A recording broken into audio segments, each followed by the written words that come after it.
Hey friends, Tori here with Rocky Mountain Voice. From politically motivated threats that resulted in zero consequences to a Christian student punished for sharing his faith to Secretary Griswold doubling down on her assault on election transparency, we have lots to discuss as always. Also, courts issued split TABOR rulings, sex crime cases are piling up, lawmakers are vacating their seats, and Boulder is trying to impose its climate agenda on the whole nation. And on the national front, home prices are expected to fall in key regions in 2026. Here is your Mountain Minute for December 10th. Let's jump in. In Erie, 20 conservative residents received disturbing sympathy cards referencing Charlie Kirk's assassination, complete with glitter, powder, and empty Gushers wrappers taped inside. Colorado police and the FBI traced the cards to 46-year-old Skylar Wetzel, who openly confessed he admitted the targeted people he saw as, quote, the biggest MAGA conservatives. But prosecutors declined to file charges in both Boulder and Weld counties, even with explicit admissions and clear threat statutes. Many residents say this sends a chilling message. Threatening conservatives is effectively consequence-free in Colorado. At Regis University, nursing student John Scarborough was put on university probation for peacefully sharing the gospel with classmates.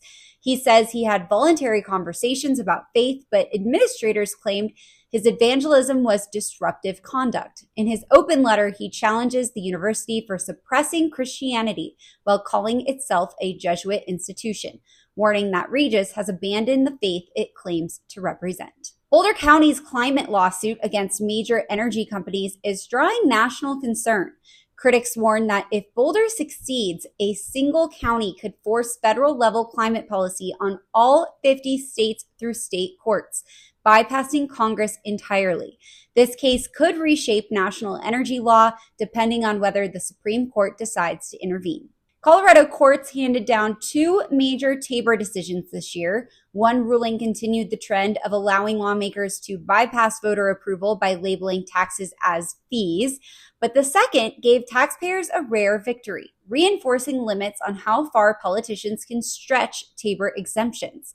These decisions show the ongoing fight over Colorado's tax and spending limits is far from settled. Secretary of State Jenna Griswold, in the news a lot lately, is once again clashing with federal law.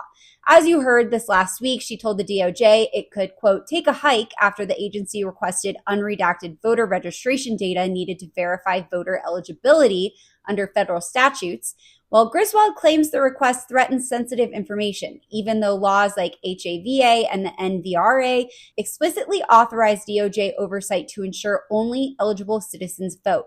Colorado complied with a similar request earlier this year, raising questions about why Griswold is suddenly refusing transparency now. And in Douglas County, DA George Brockler says his office is now prosecuting 5 separate public school teachers for sex crimes, something he hasn't seen in 30 years. While increased reporting has helped victims come forward sooner, Brockler warns the rise in cases is alarming and far from slowing down. Colorado's appointment system is being pushed to its limits after the passing of Senator Faith Winter and the resignation of Representative Shannon Byrd, forcing overlapping districts to fill 2 vacancies at once. With multiple candidates jumping in both races, the situation underscores growing tension over how replacements are chosen and how quickly political power can shift without an election. On the national front, a new housing forecast shows home prices expected to fall in many southern and western metros in 2026 as mortgage rates ease and the market rebalances.